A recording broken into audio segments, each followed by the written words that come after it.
Hello, film fans. Welcome to the Film vs. Film podcast. My name is Martin Harries, your host, and I'm joined by the film encyclopedia man, Boaz Dix. We are a couple of filmmakers on occasion, but mainly can't stop yapping about movies. On this podcast, every episode we pick a topic from a film that's coming out at the cinema or on VOD. Myself and Boaz pick our favourite film from that topic, or team up against a guest and battle it out to decide which film will become the greatest film of all time. If you enjoy this podcast, please leave us a 5-star review and subscribe. Please enjoy part 1.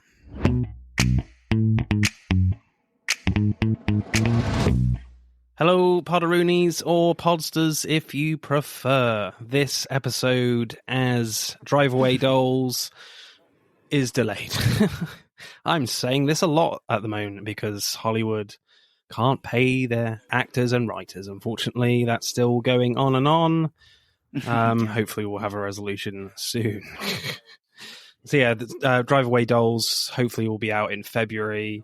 The new Coen brother films, not brothers, but so this one is directed by Ethan Coen, not Joel, but we thought it would be a cool idea again to do another Coen Brothers films episode, the sequel. So I'm joined by guests, again, people from the film obsessed couple, Scott and Shelly. How are you guys? It's amazing to see you again. How are you? Yeah, we're doing great. Yeah, thank you for having us on again. Cool. So tell us about your podcast and where can we find you? Pretty much everywhere. We are, you do the intro every time. Yeah, I was like, do you want to do it? Do you want me to do it? Like we're a married couple? No, yeah, I think I have it memorized. We're a married couple obsessed about movies. So it's right in the title. Yeah. And the great thing about us is we're totally different. He's more analytical and I'm more open-minded. So I'm not as much of a movie buff. So I just come to the table and here I am. He knows a lot more. There's just so much. It's incredible. Yeah. And we are unscripted and unfiltered. Yeah. So we started because basically I would just always talk about movies and she's like, you should do your own podcast. I'm like, well, no one would listen to it by myself. And, she watches movies for fun, which I haven't done in a long time. Just joking. But no, I'm more like, oh, the cinematography is amazing in there. Oh, the writing wasn't great. And she's like, I thought it was amazing. So yeah, we thought it'd be kind of fun to get her regular Joe kind of opinion, where she's just like, I watched it for fun and I watched it just to see how it was. I'm like, this is a Coen Brothers movie. Of course I'm going to go see it. It's shot by Roger Deakins, of course. So Drive Away Dolls, then, there is a trailer for it. It looks pretty cool. They're kind of very like Big Lebowski, Raising Arizona vibes I was getting from it. Yeah, we just watched the trailer for it here not too long ago, and I think so too. I didn't realize that was Margaret Qualley in there, I think is how you say it. With her, she's doing like the southern accent. A very provocative poster. Yeah. Shaped like an hourglass with a car driving up her butt, but there we go. Oh, well, yeah. To each their own, Yeah. And it's definitely got the Coen Brothers dialogue in there. I can tell that dude, Curly or Charlie or whatever he said, he was like, I thought your name was Curly. And he's like, it is, but we just met. So, you don't get to call me Curly or whatever. I think it was Carly. Yeah. The Curly. It sounds Coen Brothers-y, which of course I would imagine it would. Definitely. It's got a lot of big people in it too. Mm-hmm. Yeah, Pedro Pascal. I thought he died in the very beginning of that trailer. Looks like he gets killed. Hopefully that's a fake out. Don't spoil. I don't think he'll mind if he gets killed, to be honest. No. He's been in way too many movies. It's got too much going on. Yeah, exactly. So, yeah, very excited for this one when it finally comes out in February. So, the host is going first with this one then, I think. So, my pick then is Oh Brother, Where Art Thou? With a question mark. And I said that without stuttering. Clap to me. Yeah. We've definitely covered a lot of Coen Brother films on this podcast. Obviously, we've done a Coen Brother episode in the past. That was No Country for Old Men versus Miller's Crossing. I think No Country ended up on our top 10 list. at the end of that year in 2021. So yeah, I think I would probably say that's maybe their best film, possibly. Yeah, I would agree. And we've done Fargo with our Frances McDormand episode, and what's the Oscar Isaac one? I can't remember now. Oh, Inside Llewellyn Davis. Yeah, we've done Inside Llewyn Davis on our Oscar Isaac episode 2. So we do love our Coen brother films on this podcast. Oh, yeah. So I approached this choice a little bit differently because I've never actually seen Oh Brother, Where Art Thou? So I was like, you know what, I'm going to take this one off the list of my Coen brother watches. Oh, so, nice. Wow, yeah. So we have 2 people here that haven't seen it before today. Yeah. Shelly hadn't seen, I don't think you'd seen either of these movies. No. I really... Yeah, Big Lebowski, I give it away now, but Big Lebowski I've seen many, many times. I do love that film. So what happens in Oh Brother, Where Art Thou? Well, in the Deep South during the 1930s, 3 escaped convicts search for hidden treasure while a relentless lawman pursues them. And they create a hit record as well in there, as well for fun. Shits and giggles, and it's based on Homer's Odyssey, the Greek poems, loosely based on that. So I found that kind of interesting. I don't really know much about, Homer's Odyssey, so it was kind of interesting reading what they were going with there after I watched it. Yeah, I read it in high school, and some of it came back. I think a teacher of ours, after we read it, showed us "Oh Brother, Where Art Thou?" The singing sirens, the the Cyclops he fights in the book, and he has to fight some men who are going for his wife's attention like that too in the book. So it's fun to see the parallels and what they did with it. You watched this in high school? Yeah. Freshman year. Got a lot of cuss words in it. Well, we're in high school. We're adults. What are they thinking? Yeah, I love the fact that John Goodman has just got an eye patch on. That's Cyclops there. There you go. That's fine. Yeah. So initial reactions then, guys. What did you make of this one? Well, Shelly, since you watched it first, what do you think? I thought it was funny. Like, that was the number one takeaway. I was like, this is just a fun and funny movie. I was cracking up pretty much the whole way through. Yeah, it's very crazy. Like, my dad watched this a long time ago, like when it was available to rent, and he didn't end up liking it. He did not like No Country for Old Men as well, which is just insane. I'm sure you must have talked about it, but where he's like, the ending as it is, he was like, that's it? That's the end?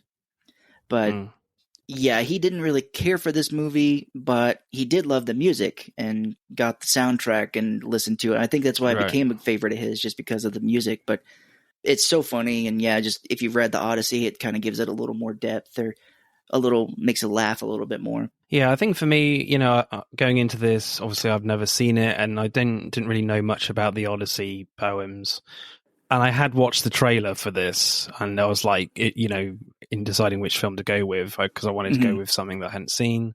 So I was like, okay, this trailer looks amazing. It looks wild. Yeah, it's so funny. So then when I watched it, I got to admit, I was slightly disappointed with the film. I thought it would be funnier. It's a bit low on laugh rates for me. I think my type of humor is more your guys' pick, Big Lebowski, maybe. Yeah, I still really enjoyed it, but I think my expectations were kind of high, whereas just from watching that really good trailer.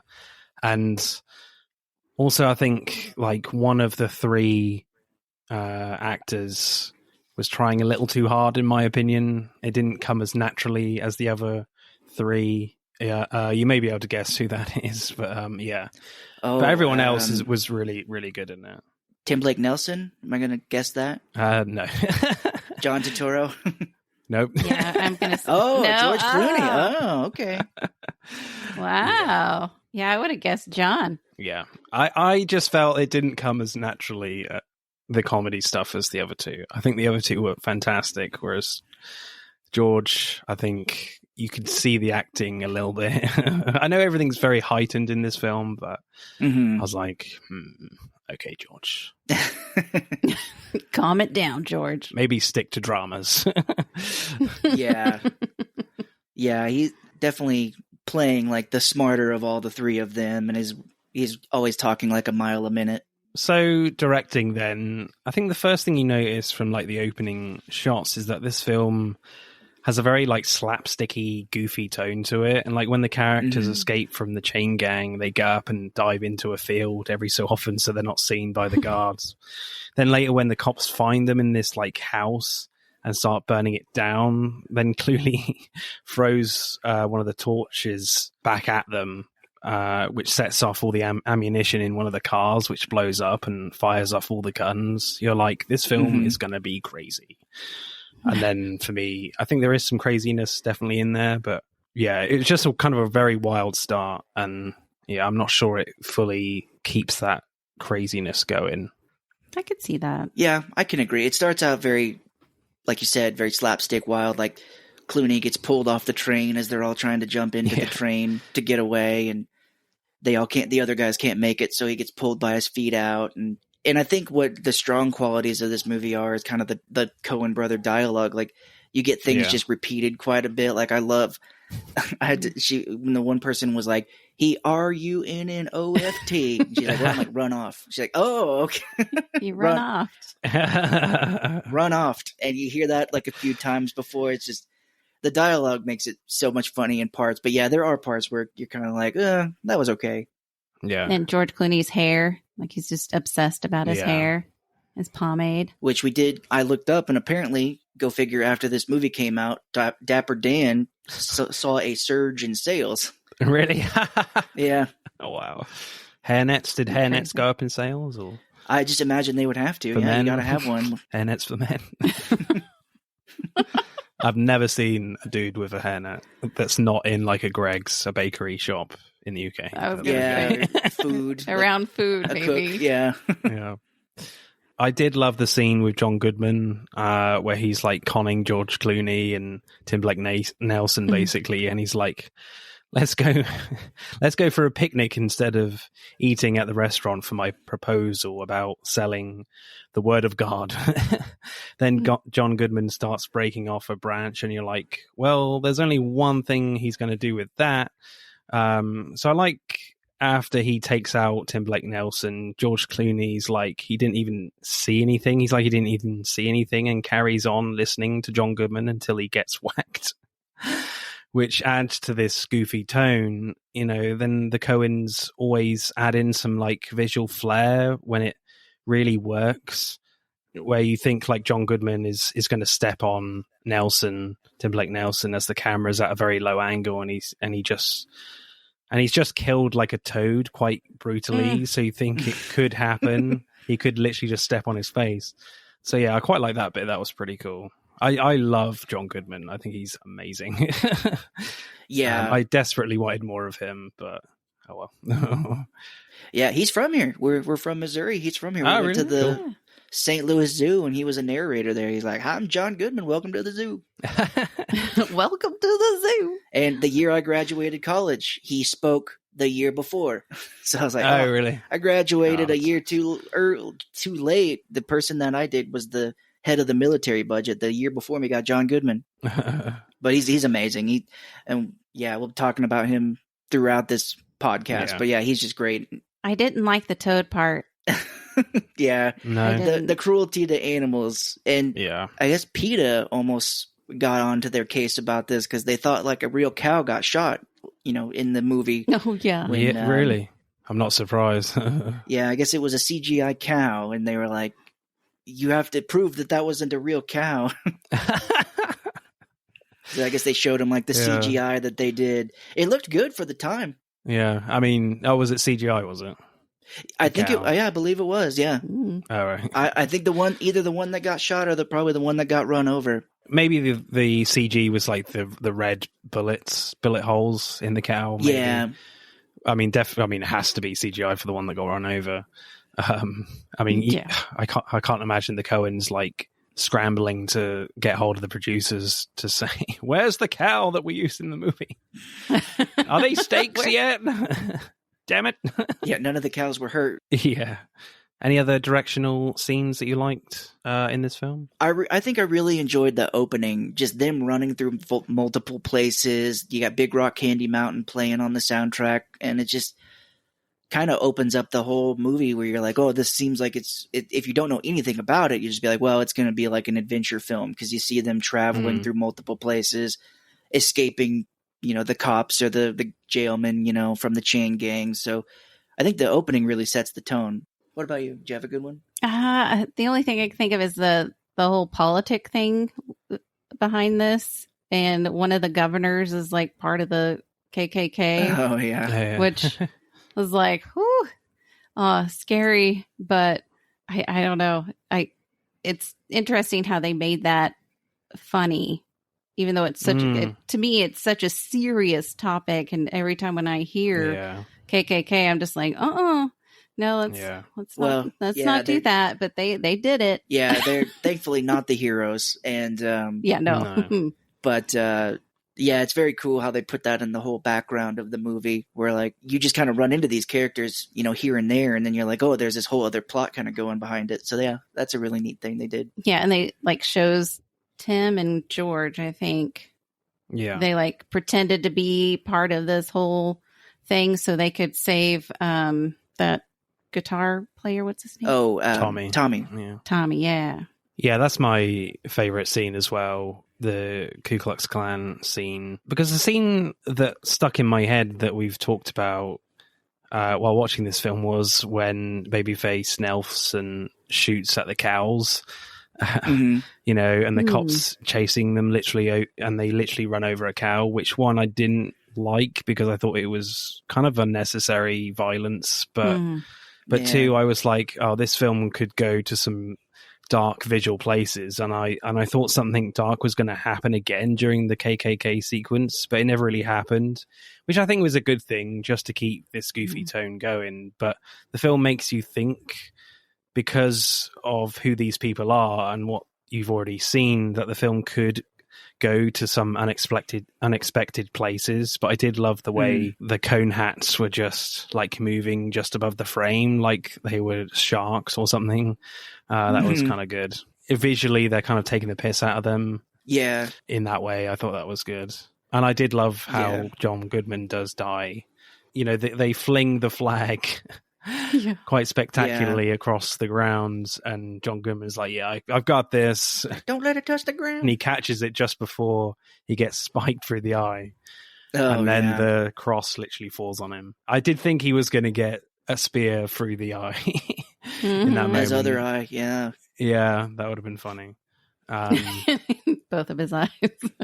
I was watching it. I haven't seen this movie for some time, but when they're walking, I think it's after they free John Turturro, but they are putting mud on their faces, and I'm like, why? Yeah. Why is that? And I'm like, basically, it looks like blackface. And then when you see the next scene is the KKK, my mind was like, oh gosh, they're going to be mistaken for African Americans and be. But thankfully, the KKK is portrayed rightfully as they should be, as morons and just bumbling idiots. And it's super funny that how they just break everything up, and they almost kind of, no matter where they go, just chaos seems to follow them. I think I like, because they kind of lead you into thinking something, but then something else comes along, just like this. They put the mud on them, and you're like, oh no, they're going to get mistaken, but then nope, they actually save the day. They do. And also, like, when they capture like three of them, it's kind of, they edit round that when they're dragging them into the bushes, because normally you would be like, how the hell did they get away with knocking three of them out when there's like loads of them there? But I think it could just add to this fact that they're all idiots, so it doesn't really matter. Normally in a different movie you'd be like, how the hell were they not noticed? But in this, I think because of who they are, it's fine. There's a lot of old-timey type tropes that you always hear, but it's like there's a pie on the windowsill scene where I don't know, I grew up and see that in like TV and movies, and I'd be like, do people really put pies on windowsills anymore? But then the James Bond type knocking people out and taking their clothes. I think these both of these films kind of have some similarities that, this very Looney Tune aspect to them. Like you say with the pie, and like in Big Lebowski, you've got in the first dream sequence, you've got Jeff Bridges holding the bowling ball. He's just like, oh crap, and then just falls to the ground. I'm like, that can't be more, Looney Tunes if they tried. Which is great. So directing score, Scott and Shelley, what are you going for? 8.3. I would have to say 8.75 or 9. I really enjoy it. And I mean, we can talk about Roger Deakins all day. I mean, it was beautifully shot, and he got nominated for this for best cinematography. And you can go all through and learn how they desaturated the film to make it look like this. Because I guess a lot of the places where they shot were just like green, and they desaturated it to make it look more yellow. But yeah, I'll give it like an 8.75. I really enjoyed it too, though. Agree with that, Shelley? 8.7? Agree, yes. Cool. Final answer. I mean, are there any other particular shots that you really like, Scott, in this movie, in terms of how Roger Deakins constructs this movie? One of my favorite scenes in it probably also would be the siren scene. I really like... It's funny because, you're just kind of like, where is this coming from? But I love the shots of the men reacting to the women singing. Like George Clooney has this like smile on his face, almost like everything's going to be all right. At least to me, I'm sure he's probably like, oh, beautiful women. But it just, I love the way that they're singing, and the shots of the guys looking like happy that they're singing. And I know that shot really made me, I really enjoyed that shot there where they're all reacting to the siren singing. Oh, and the flooding at the end. Yeah. That was kind of neat. That's really pretty. Like that's a great visual gag of all the things floating through the water. You see the dog. Yeah. Yeah. Wasn't there a cow? There was a cow on top of a barn. Mm-hmm.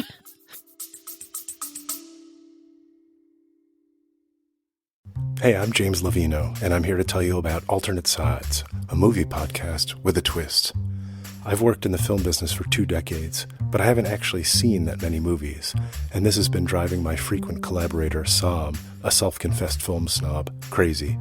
So every week, while he's stuck in his car trying to avoid getting a parking ticket, thanks to New York City's alternate side parking regulations, we discuss a classic film I've finally just gotten around to seeing. Alternate Sides, a new podcast about movies, parking, and a 25-year friendship, wherever you get your podcasts.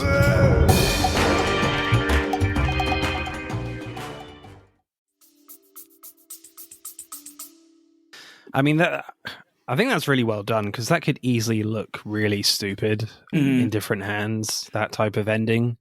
But it looks great. I weirdly, I don't think, because of how wacky and goofy the tone of this film is, it still kind of works. That I don't know whether that's related to the Homer's Odyssey, but yeah, I think tonally it works, that scene, and it looks great. I know they probably use a lot of CGI, but it looks cool. Yeah, oh yeah, for real. And I also really liked the scene where they get baptized, where you see at first people walking in the woods, and then it comes into all these people singing a hymn and walking in. But I thought that was really well done. And they're all shackled, and right? Are they still shackled, I think? No, because Tim Blake Nelson just runs for the preacher. That's right. Like, please baptize me. I've cut the line, but I want to be baptized. Yeah. I need to be forgiven so I can go to heaven. The preacher told me I was forgiven of all my sins for, what do you say, robbing that Piggly Wiggly? Yep. They're like, I thought you didn't rob the Piggly Wiggly. Yeah. Yeah, which those are not around anymore, I don't believe. But back in the day, those are actual places. Yeah. For the name. What is a Piggly Wiggly? I don't... It's like a supermarket from what I understand. Okay. For pigs? Yeah. Yeah. And wigs? That's where you get your hair nets. Yeah. Yeah, okay. That's okay. Noted. We American is not very great at naming things. We have gas stations here called Come and Go, spelled with a K, so it's not great. They're going to change that, though. There's talk that there's changing it. Oh, okay. The name, finally. which they've been around forever. I know. Yeah, Americans use spunk a lot. Here it's very different. Man, the bar has been lowered on this podcast already.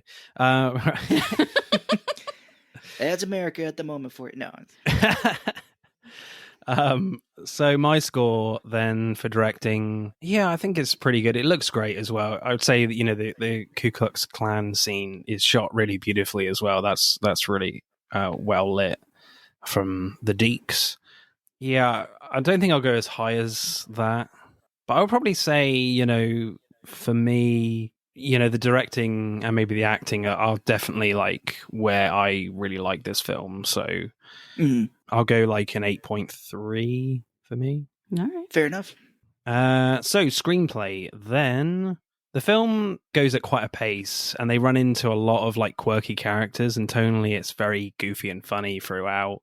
You have this plot where our characters are traveling across America to find this treasure while being chased by the cops, and one of them seems to be the devil, according to the guitarist Tommy, that they run into. Then they randomly make a music record in this building in the middle of nowhere, and that's a whole other subplot that they become a big hit. Then things get really bizarre where they come across these three women singing, as you said, Scott, and start seducing them, and you're like, this is very strange. Then it cuts to them waking up, but they're all like lying down at like a perfect angle at their feet, but Pete is gone and it's just his clothes on the rocks, and a frog or a toad appears. And Delmar, Tim Blake Nelson's character, is convinced it's Pete, and you're like, what is happening? But the film makes you think for a moment, like, is Pete really a toad? Yeah. Just because of how heightened everything is in this film, it makes you think for, I don't know, several moments that, like, hang on a sec, have they just turned Pete into a toad? And of course they don't, but I like the fact that the Coens make you think that, or it at least made me think that anyway. Yeah, I think this is where the movie kind of really excels, is the screenplay. There's just so many kind of like funny little lines and the characters that you meet along the way. Like Delmar, he's offering him, there's a lot of repeated lines. Like he keeps offering Everett, George Clooney, gopher. He just keeps offering him to go. He's like, gopher, Everett? And George Clooney with his damn, we're in a tight spot, says that many, many times in the scene where they're in the barn. But I think the lines in it are pretty funny and just kind of weird characters that you meet. Yeah, I agree. The toad thing, I still can't get over it. Because I did for a second. I'm like, wait, are they witches? Did they really turn him in? I mean, this is a crazy movie. They could have. Sure. Yeah. But I just thought it was so sweet of Tim Blake Nelson just to be like carrying him around and taking care of him because he's his friend no matter what, even if he is a toad. Yeah. He says you got to find a wizard to turn him back. A wizard. Yeah, there's a few like subplots going on here, like the political campaigns and the hit record that the three main characters randomly record for a bit of cash. And I didn't particularly like the scenes with the politicians and didn't find them that funny, to be honest. Like, yeah, the music record being a hit was kind of forgotten about, but I loved how these strands come together at this music hall. I'm not sure why they go into the music hall in the first place and put fake beards on themselves, but I liked how like the crowd gets really into the song, which works against the KKK politician. That was quite satisfying for me. It also, you would think the reveal of Everett lying to Pete and Delmar would be more of a big deal in the story, but it's not, which I quite liked actually, because it kind of fits with the dumb goofiness of Delmar and Pete, that they follow him on his adventure anyway to win his wife back. In another movie, that's a big moment, but because this film tonally, it just kind of doesn't really allow that kind of drama to come through. Yeah, do you agree with that, or do you think that point should be more of a big deal in this film? I was shocked when he said that, when he was like, "Oh, there's really nothing," and then I think it was John was all like, "But I only had 2 weeks left on my sentence," and I'm just like, "Oh, that was really mean to do," and they just kind of go along with it. But I think it just kind of shows kind of how not smart they are and just how they're just go with whatever as long as they're together. But yeah, I did feel like it just kind of was there and then it fizzled. Yeah, I agree with that because I actually noticed it more this time because they're standing outside of the hall and they notice Homer Stokes, the politician, the KKK member, go in, and then they're just all of a sudden walking into the building and they have instruments and they have beards on. I'm like, well, where did they get all this? Like, where'd that come from? And a moment ago, they were all going to be like, we're leaving. Like, Tommy and everybody, we're finally just leaving you. And then they see this guy, and it's almost as if they're like, we have to stop this guy, but they really don't have any reason to say they need to go in and stop Homer Stokes. I feel like there is a scene missing in that moment. Real missing. To be honest. Mm-hmm. Yeah, for sure. I mean, because it's not a particularly long movie, I wouldn't say. So it'd be interesting to know why you have that little jump there. Does it translate that what they did to Homer Stokes at the end? Did you understand? Like, they brought in that rail and took him out on it. Did that translate well? No. What's the meaning behind that? Well, it's just an old saying, and I don't know if they really did it, but you always hear it in like old movies where they're like, "We're going to run that man out on a rail." Oh, right. Just basically like getting that person out of here. Now, if they really ever did it, I don't know, but they just literally did it. Yeah, in this movie, they literally pick him up and put him on a railroad track and ride him out. Oh, okay. I think this film is quite witty and clever, and I appreciated that, but a lot of the jokes didn't work for me, I'm afraid. There's a debate with these like politicians about how they're losing the election, and whether the situation is like being kicked from behind or paddled from behind, which you would think would be funnier, but it's just, I don't know, it didn't work for me. I don't know whether it was something to do with the delivery or what, but then when John Turturro is presumed turned into a toad, I feel like the film loses some momentum too, because for me, John Turturro is my favorite of the three for me. He was the more expressive and funny for me, so that was a little shame, but he didn't go missing for too long, I wouldn't say. Yeah. But I feel like it does lose some momentum. Did the jokes like really work for you guys, and did the wit really come through? Or it did for me, and I think it's just because I'm from the South. Right, okay. And my family's from the South, so a lot of this I can connect with just from growing up and hearing my mother, which was very racist, and I don't talk to her anymore. But she, I mean, it was just some of the things, and it just kind of, I don't know. I think it's because I understood it more. Took you back. Yeah. Yeah, I think there's still places unfortunately, still places here in the U.S. that if you go deep into the South, there still kind of would look like, "Oh, brother, where art thou?" Mm-hmm. Really? I agree with you, though, about the politic thing. We see Pappy O'Daniel, who is trying to run in this race. We see him a few times more than we meet Homer Stokes, the other guy. Mm. But some of that stuff, when they cut to him talking, I'm just like, I'd rather cut back to George and the other guys, you know? Mm-hmm. Yeah. Yeah, because I know the kind of the strands all kind of come together at the end, and for me, it was kind of satisfying, but like it wasn't like a holy shit moment, you know, it wasn't like a big surprise or anything. It was just the politician was just like, let's take advantage of this hit song from these three escaped cons, but there we go. Yeah, I guess the Coens are very much going for this, you know, crazy, ridiculous idea. I mean, even just for the fact that they've got a radio station in the middle of absolutely nowhere and they just record the song just for a quick $10 or whatever, and then they get pardoned because of it. You know, I feel like that is kind of a very Coen's type story. So maybe, well, I guess I'm trying to get at is that maybe it could have been a bit more farcical. There could have been an extra strand or something to make it even more a little bit ridiculous. I don't know. Mm-hmm. I feel like they were definitely getting to some great ridiculous, really funny stuff, but I feel like it should have been pushed a little bit more for me. Do you agree with that, or is it just fine? I can see it. Yeah, no, I agree with it in parts. Like I said, the kind of the election stuff going in the background. Like there's a thread with Pappy and his son. They're always arguing and fighting with each other, and that I'm just like, eh.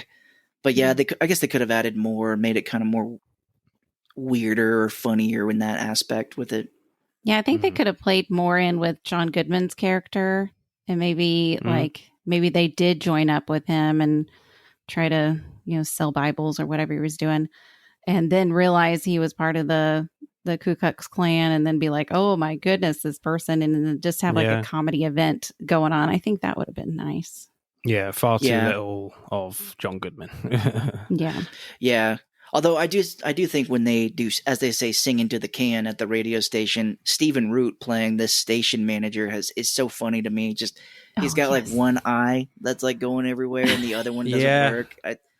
That was making me laugh pretty hard this time. Yeah, he was great. It was kind of making my head hurt because I'm like, if you do that intentionally, it can get painful. I'm just like, my head's hurting. Yeah, I mean, I got to admit, in that scene, I was like, what the hell did he just say? I just rewind it a little bit. Oh, I know.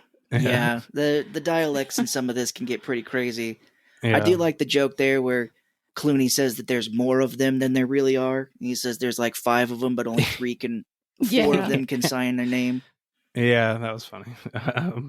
Yeah, so maybe, I don't know, maybe if it was slightly more accessible, the more of the humor and wit would have come through for me a little bit more. I don't know. Yeah. But, yeah.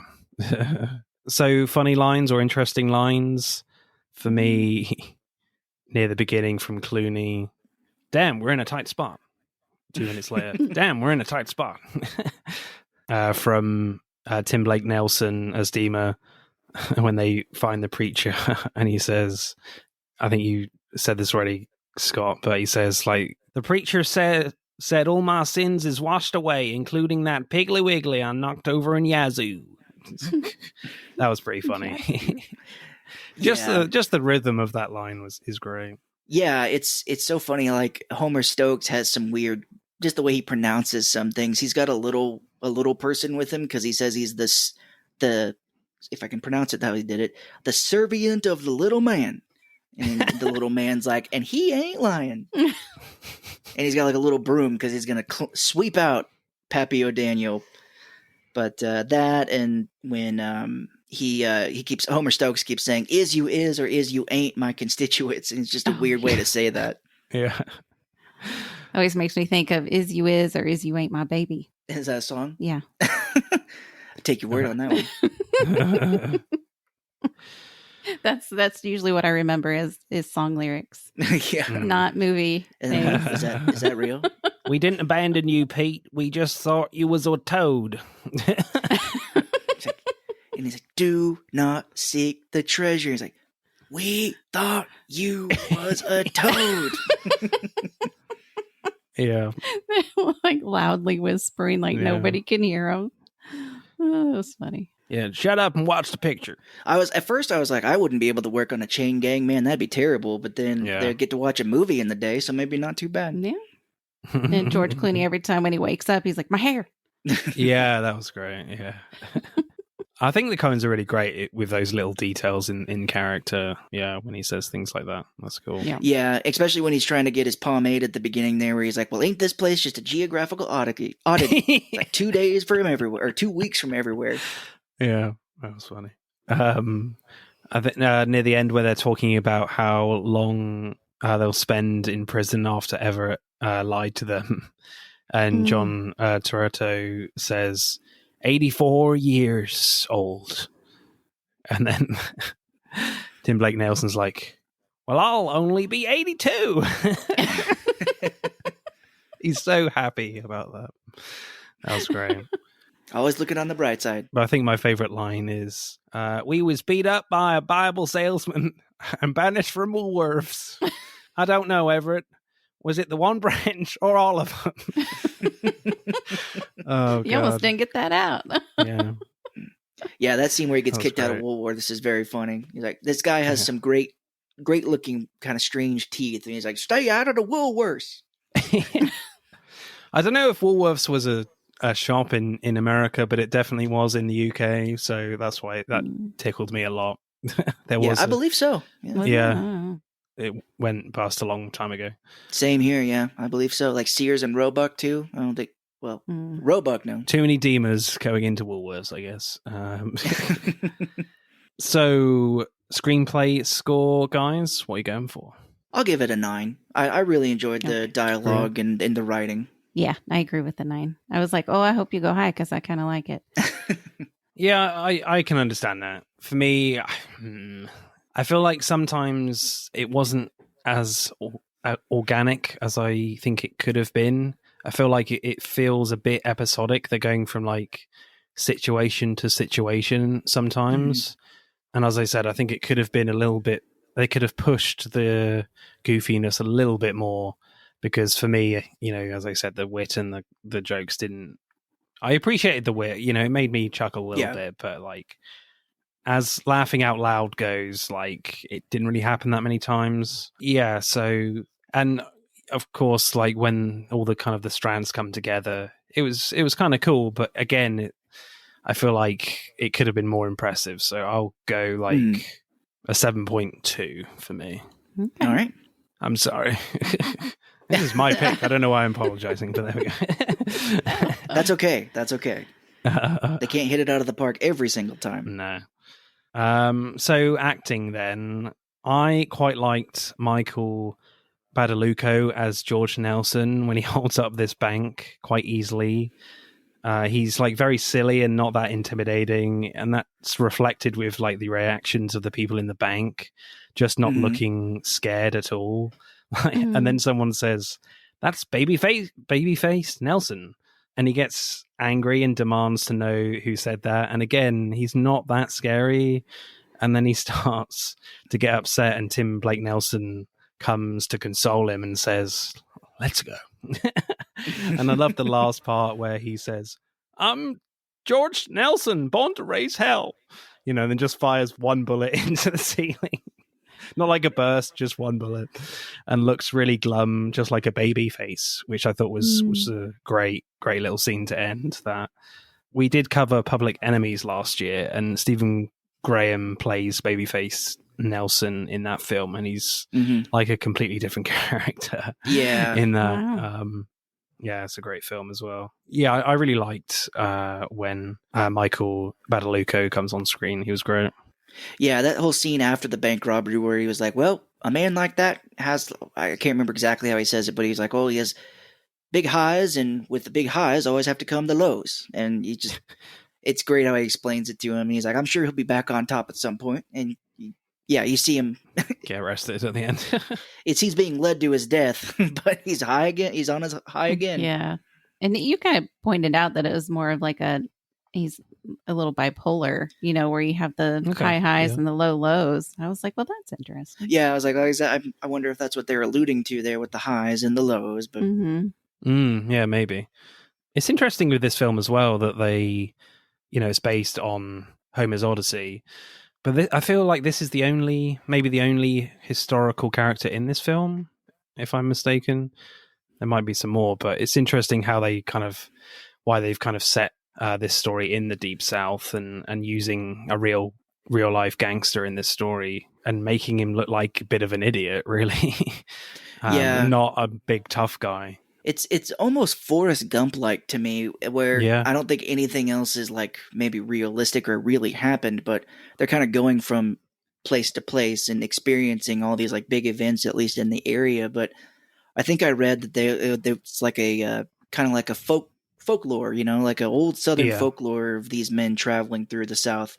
Yeah, I think I did read that Pappy O'Daniel is based on somebody that was a politician or something, but I think that's where it ends, is like he was a politician. The film definitely has like a small element of fantasy here. You know, you get that mainly from the acting, I would say.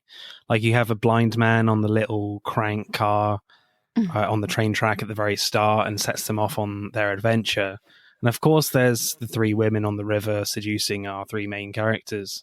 Then you have the character that has been chasing them from the start with his dog. You know, the man that Tommy calls the devil, played by Daniel von Bargen.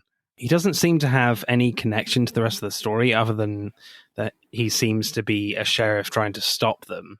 You know, he never really acts like any of the other characters. Everyone's performance is very heightened apart from his. You know, when they're about to be hung by the sheriff, Everett says the governor pardoned us on the radio. This is against the law. You know, the sheriff says the law is a human institution. And you're like, is this guy actually human? Is he some kind of demon here? He may be the devil. Yeah, is he actually the devil in this film? I don't know. Then like a tidal wave comes out of nowhere to save them, maybe answering their prayers. I don't know.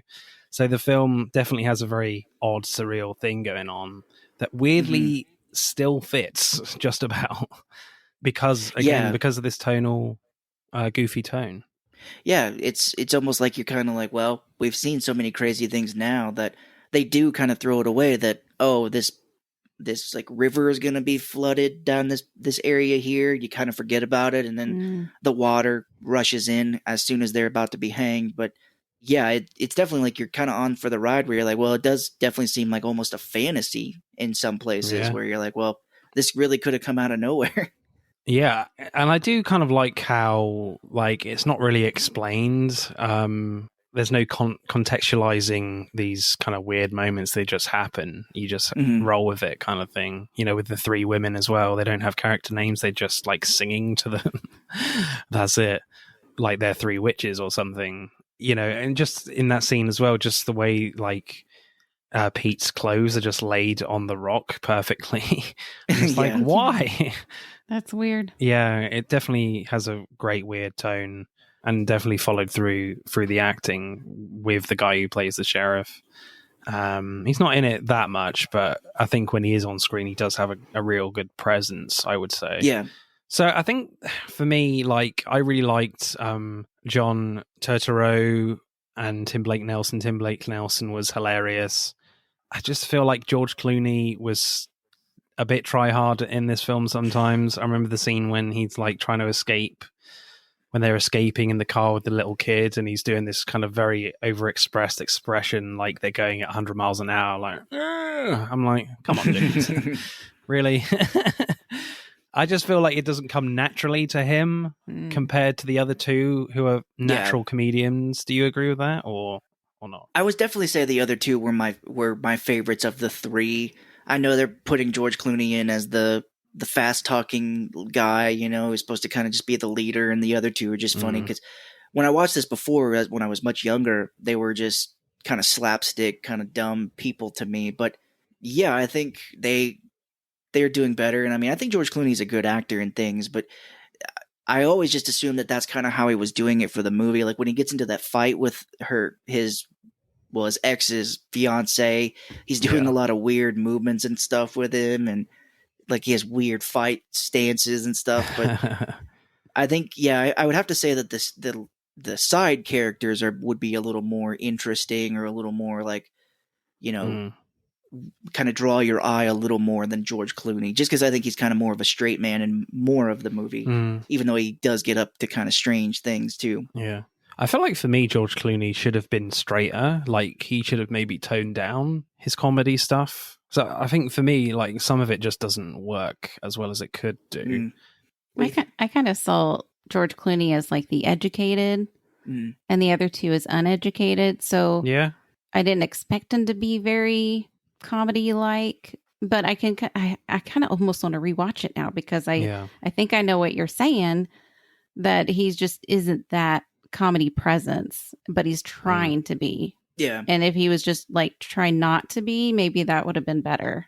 I still thought it was funny. So favorite performance, guys? Who are you going with? I would have to go with Tim Blake Nelson as Delmar. He's so funny, and it's a toss-up between him and John Turturro in it, but I think, you know, he has a little bit more to do because Turturro drops off a little bit in the movie, but I really like Tim Blake Nelson, and I actually watched earlier this year the Watchmen series where he's in, and I really enjoyed him in that. So good, yeah. Yeah, I think he's a great actor, and he's really funny in this. Shelley?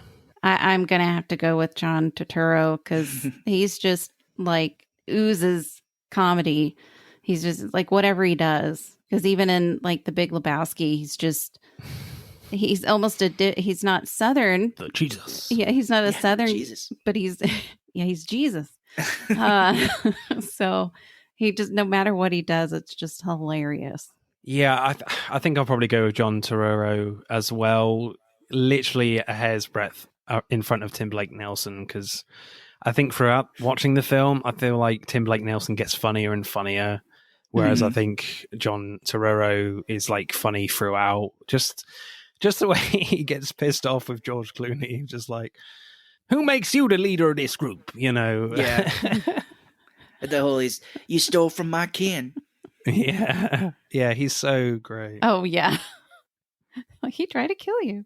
Sorry. But it's just he's just so good because like he's really aggressive and really expressive in how pissed off he gets. But like, I feel like he couldn't hurt a fly either when he's doing that stuff as well. Yeah. I feel like the stuff like that is really hard to do and make it really funny. So yeah, I'll go John Turturro. Acting score, guys, what are you going for? I think everybody's doing a great job. I'd probably say 8.5. I was thinking the same thing. Yeah, that's why we're married. Yeah, I'd say 8.5. Okay, cool. I always say on this podcast that like comedy acting is very underrated and it's very difficult to do. Like it's all about the timing and getting that right, especially, you know, so I definitely appreciate it. I just feel like George Clooney maybe just lets the side down a little bit. So I'll probably go like a straight 8, I think.